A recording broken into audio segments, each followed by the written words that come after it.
여행과 장소의 변화는 우리의 마음에 활력을 선사한다라는 말 들어보신 적 있으신가요?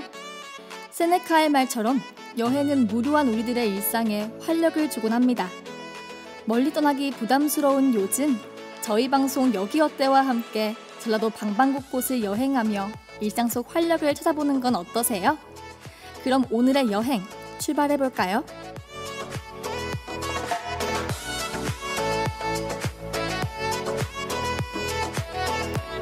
안녕하세요, 전북대학교 학우 여러분. 저는 여러분께 보석 같은 여행지를 소개해드릴 여기 어때 여행 가이드 전북대학교 방송국 아나운서 임화은입니다. 여기 어때에서는 여러분들의 사연을 받아 읽어보면서 사연자님과 잘 맞을 것 같은 여행지를 추천해드리고 있습니다. 또한 그 여행지에 대한 자세한 정보들까지 낱낱이 알려드리고 있으니까요. 학우분들의 많은 관심 부탁드립니다. 그럼 본격적으로 오늘의 사연을 만나보기 전 규현의 내 마음이 움찔했던 순간 듣고 올게요. 네, 노래 듣고 왔습니다. 이번 코너는 본격적으로 학우 여러분들의 사연을 읽어보는 시간인데요. 오늘은 황인성 학우님이 사연을 보내주셨어요. 그럼 사연 한번 만나볼까요? 안녕하세요. 전북대학교에 재학 중인 황인성입니다. 학교 활동도 많이 하지 못했는데 어느덧 10월이네요. 학교에 입학하면서 기대하던 것들을 이루지 못해 속상해서 그런지 이번 가을은 더 쓸쓸하게 느껴집니다.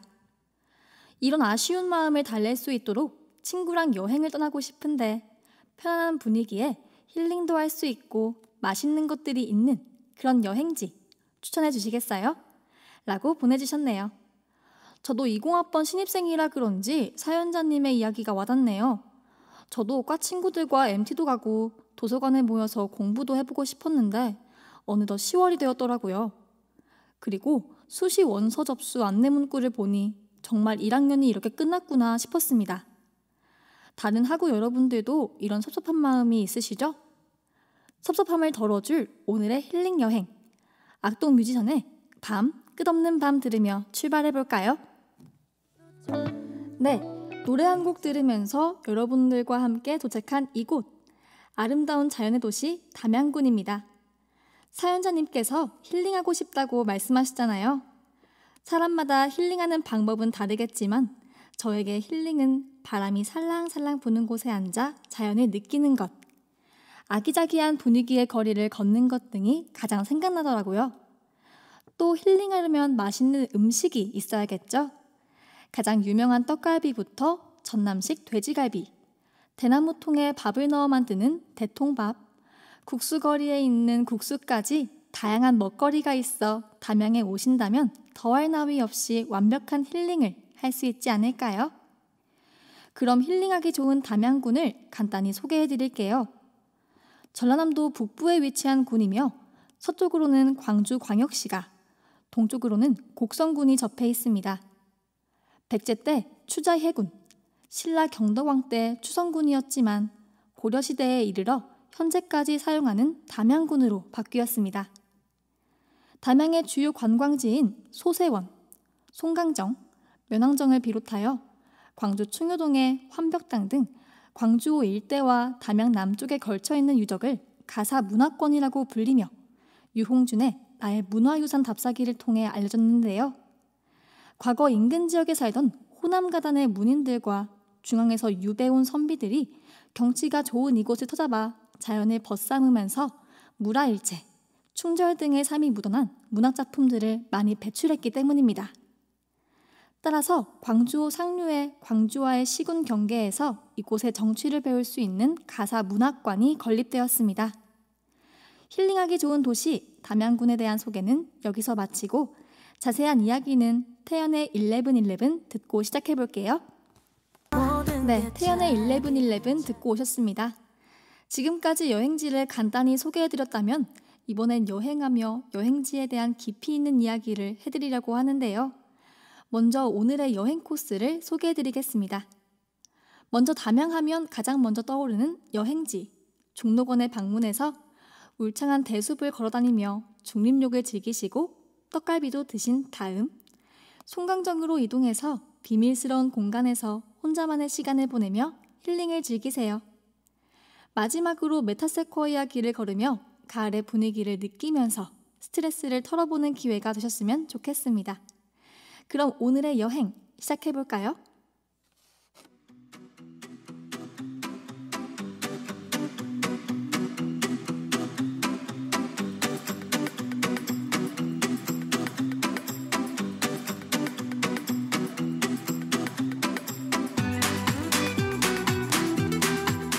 네, 담양하면 가장 먼저 떠오르는 곳 중록원에 왔습니다. 향교를 지나 바로 왼편에 보이는 대숲이 중록원인데요. 중록원 입구에서부터 돌계단을 하나씩 밟고 올라가 볼까요? 굳어있던 몸이 풀어지고 대나무 사이로 불어보는 대바람이 일상에 지쳐있는 심신에 청량감을 불어넣어주는 것 같습니다. 댄잎에 사각거리는 소리를 듣다 보니 어느 순간 빽빽이 들어서 있는 대나무 한가운데에 서 있는 자신이 보이고 푸른 댄잎을 통과해 쏟아지는 햇살의 기운을 몸으로 받아내는 기분 또한 신선해지는데요. 중록원을 돌아다니다 힘들어질 때면 중로차 한 잔으로 목을 적시고 중림욕을 즐기며 하늘을 찌를 듯이 솟아오른 대나무를 올려다 보시겠어요? 사람을 차분하게 만드는 매력을 가지고 있는 대나무와 댄잎이 풍기는 향기를 느끼다 보니 정말 힐링이 따로 없지 않나요? 중록원은 8가지 길로 이루어져 있는데요. 운수대통길, 사랑이 변치 않는 길, 추억의 샛길 등 어떤 사람과 함께 걷는지에 따라 또는 어떤 사람이 걷는지에 따라 걷기 좋은 길이 나누어져 있으니 선택해서 걷는 재미가 있을 것 같습니다. 중록원에서 힐링하셨다면 다음으로 맛있는 음식을 맛볼 시간입니다. 중록원 밑으로 떡갈비와 대통밥을 하는 가게가 정말 많죠? 저희가 먹을 음식도 바로 떡갈비와 대통밥인데요. 이런 맛있는 음식을 드시면서 대나무로 만든 주겹주에 관한 설화 하나 소개해드리려고 합니다. 어느 부잣집에서 밥 해놓은 것이 어쩌다가 쉬어버리고 한여름에 부엌일하는 하녀가 그 밥을 대밭에다가 버린 뒤 떨어진 댄잎으로 그 밥을 덮어버렸습니다. 주인마님이 알게 되면 노발대발하고 난리가 날 것 같았기 때문이었죠. 그때는 담양의 대밭을 황금밭, 돈밭이라고 그랬을 만큼 엄청난 경제적 힘을 도와줬던 곳이었기에 하루는 마님이 대밭을 순찰하였는데요. 담뱃대를 들고 집 곁에 있는 대밭을 돌아보는데 어디선가 향내가 나는 것이었습니다. 마님은 대밭에서 무엇 때문에 이렇게 향내가 나나 해서 또 한 번 돌아보니까 그 자리에만 오면 그 향내가 났죠. 그래서 들고 있던 담뱃대를 가지고 그 향내나는 곳을 전부 치워놓고 보니 하얀 쌀밥이 부글부글 끓고 있었고 바로 거기에서 그 향내가 나면서 향과 더불어 술내가 나는 것이었습니다. 이렇게 발견되어 지금의 주겹 청주가 되었는데요. 주인 모르게 버렸던 밥이 뜻하지 않는 술로 변하자 주인 영감은 댄잎을 원료로 해서 술을 만들게 되었고 그 이후 이름을 주겹 청주라 했다고 전해오고 있답니다. 역시 대나무로 유명한 지역답게 대나무에 얽힌 재밌는 설화였던 것 같네요. 재밌고 맛있는 식사 하셨으면 노래 한 곡 들으며 다음 장소로 이동해 볼게요. 아이유의 나의 옛날 이야기 들으며 도착한 이곳은 전라남도 기념물 제1호 송강정입니다. 중록원이 담양을 대표할 정도로 유명한 여행지라면 이곳은 유명하지 않아서 관광객이 거의 없는 숨겨진 명소랍니다.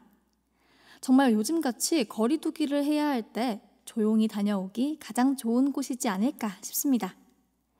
입구에서부터 보이는 작고 아담한 돌계단으로 올라가 볼까요? 대나무처럼 사계절 내내 푸르른 색을 내는 소나무가 양옆으로 펼쳐져 있는데요. 우거진 나무의 노급 덕분에 따사로운 햇볕을 피할 수 있어 자연을 즐기기 더없이 좋네요. 담양의 10대 정자로 손꼽히는 송강정에 드디어 도착했습니다. 송강정에 앉아 아무도 없는 푸르른 자연을 둘러보니 비밀의 숲에 온 것 같지 않나요? 이곳은 우리가 잘 아는 인물과 밀접하게 연관된 곳인데요. 이곳에서는 이 인물에 관해 이야기해 보려고 합니다. 제가 힌트를 3개 드릴 테니 맞춰보세요. 첫 번째는 송강정입니다. 이곳의 이름이 곧 힌트인데요. 이 인물의 호가 바로 송강이랍니다. 두 번째 힌트는 개가는 덕악시 본뜻도 한여이고 천상 백옥경을 어찌하여 리별하고 해다 더 저문 날에 누를 보러 가시는고 라는 글입니다. 세 번째 힌트는 수능국어 지문입니다. 고등학교 시절 공부하면서 방금 두 번째 힌트에서 보던 글뿐만 아니라 이 인물의 글을 많이 접했고 여러분들이 이 인물의 글 때문에 국어 공부에 애쓰셨을 거예요. 자, 여러분 감이 오시나요? 바로 송강정철입니다.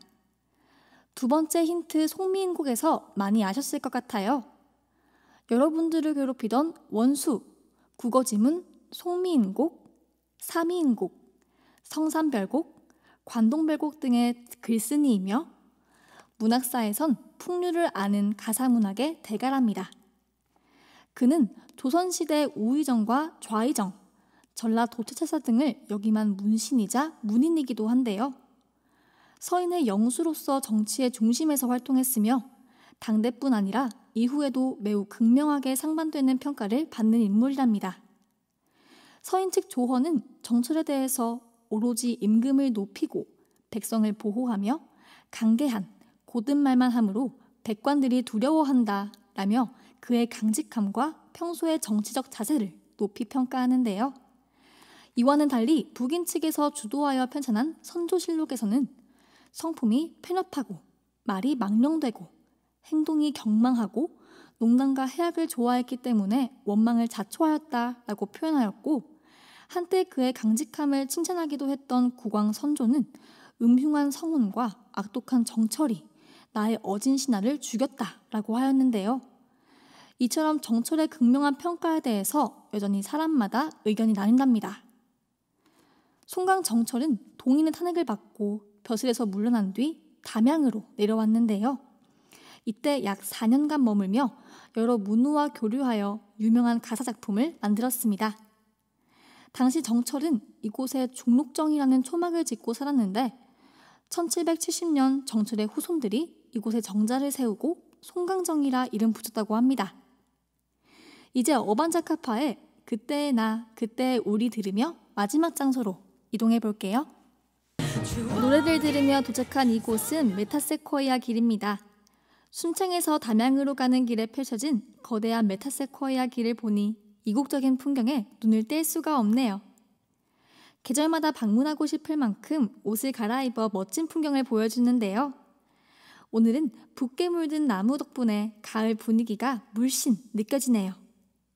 이곳은 한국 아름다운 길 백선 최우수상을 수상한 곳인데요.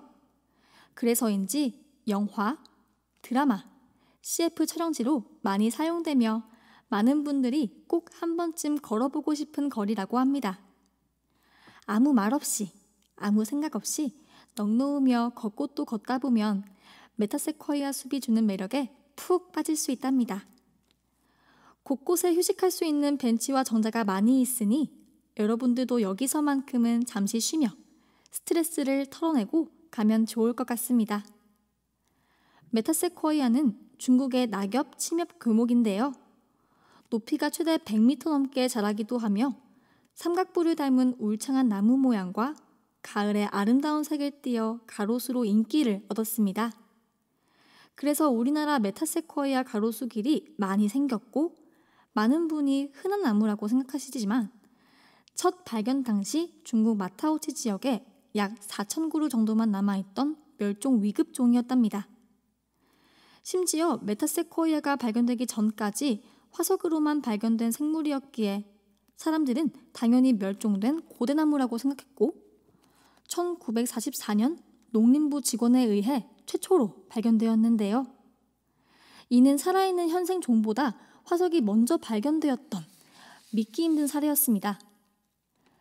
이후 미국 하버드 대학교 아널드 수목원이 중국 현지로 전문가를 파견해 메타세코이아의 종자를 채집했고 전 세계 대학과 수목원을 중심으로 묘목을 보급했으며 우리나라에서도 가로수 묘목으로 보급되기 시작해 전국 각지로 퍼져나가면서 현재의 아름다운 메타세코이아 가로수 길이 생겼답니다. 메타세코이아 크기 때문인지 우리나라에서도 몇백 년은 살았을 것 같은데 약 70년 전에는 존재하지 않는 고대 식물로 분류됐었고 우리나라로 들어온 지 얼마 안 됐다는 게 참 놀랍지 않나요?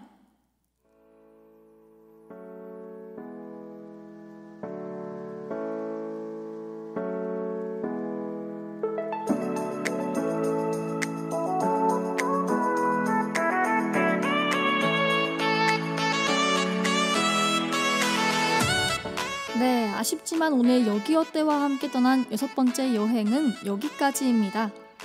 중록원부터 송강정, 메타세코이아 길까지 정말 힐링하기 좋은 아름다운 담양의 곳곳을 다녀와 보았는데요. 살랑살랑 부는 바람 아래 담양의 아름다운 자연을 느끼고 떡갈비와 대통밥도 먹었더니 여러분께 소개해드리면서 저도 힐링했던 것 같습니다. 또 힐링하며 흥미롭고 재밌는 이야기를 들어보니 담양이 평소랑 다르게 느껴지시지 않으셨나요? 저는 오늘도 여러분들과 함께하는 담양 힐링 여행이 무척이나 재밌어서 시간 가는 줄 모르고 이야기해드렸던 것 같아요. 오늘 여기 어때와 함께한 여행이 즐거우셨길 바라면서 마지막 곡으로 블랙핑크의 럽시걸스 들려드릴게요. 지금까지 제작 연출의 김아름, 기술의 조민주, 그리고 진행을 맡은 저는 임화은이었습니다. 감사합니다.